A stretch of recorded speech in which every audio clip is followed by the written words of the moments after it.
Well, Utah State will play in their 4th consecutive bowl game on Saturday when they take on UTEP in the New Mexico Bowl. They probably wouldn't have made it to a bowl without the play of Zack and Nick Vigil. I spent time with the Vigil family recently and learned more about the dynamic duo that has haunted Mountain West quarterbacks all season. It's a story defined by both toughness and faith. Very, very competitive against each other and with others. We're a competitive family. Yeah, that's cool. He's always got to one-up me. Nick Vigil, 3rd sack of the day. To watch your kids actually fulfill one of their first dreams, that's really special. Zack and Nick Vigil have been able to experience their dream of playing college football together as brothers. Yeah, Zack Vigil, what an individual play. Zack had a senior season to remember. 145 tackles, 19.5 for a loss, and 9 sacks. He throws underneath, picked off Zack Vigil.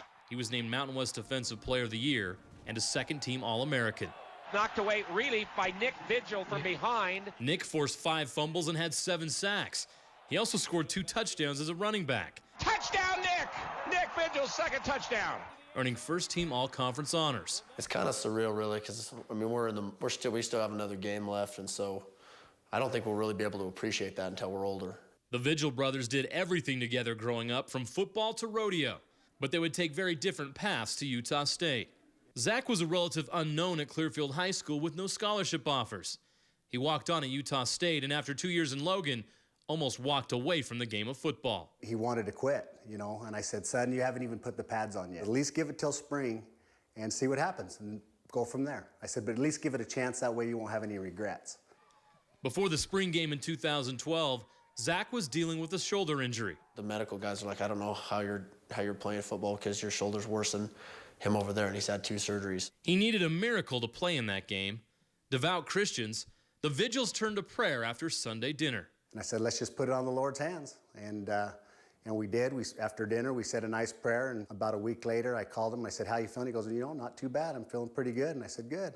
God's been a huge influence in our lives, and very grateful for that personal relationship with Jesus Christ. That's when it clicked for me, though. That's when I started being a vocal leader. Let's go, one day. We win the game. Let's go. I cut it loose. This one is blocked. Zack Vigil. That was like the moment when I started being able to play college football. That guy is a football player, and I'd want him on my team. And I think that inspiration came from God. That's why he's that vocal leader and that person that he is. It has become, excuse me. While Zack was trying to prove himself in Logan, Nick was a star at Fremont High School. He rushed for 3,600 yards and 45 touchdowns in 3 years. As a senior, he was a 5A MVP and led the Silver Wolves to the championship game.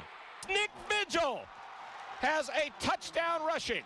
To see Nick star on both sides of the ball against BYU was no surprise to Zack. That's the Nick that I grew up watching.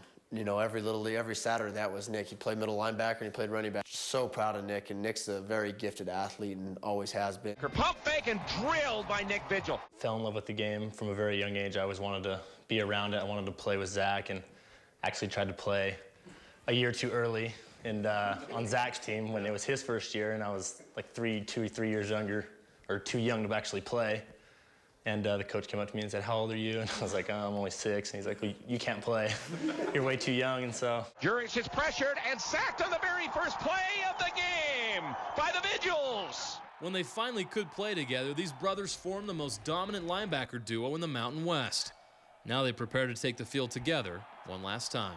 To actually watch them at the bowl game and know that it's the last game that they will play at the college level together is going to be very emotional. This year has been pretty cool. Before every game, we give each other a hug and say, I love you, go out there, the team needs you. And, you know, we do a lot of bickering besides that. That's like the one moment we're both very sincere, and we know that we're not going to have this forever. And we had it for 1 year, and we get one more game to go out there and do it again together. Yeah, that's a neat deal.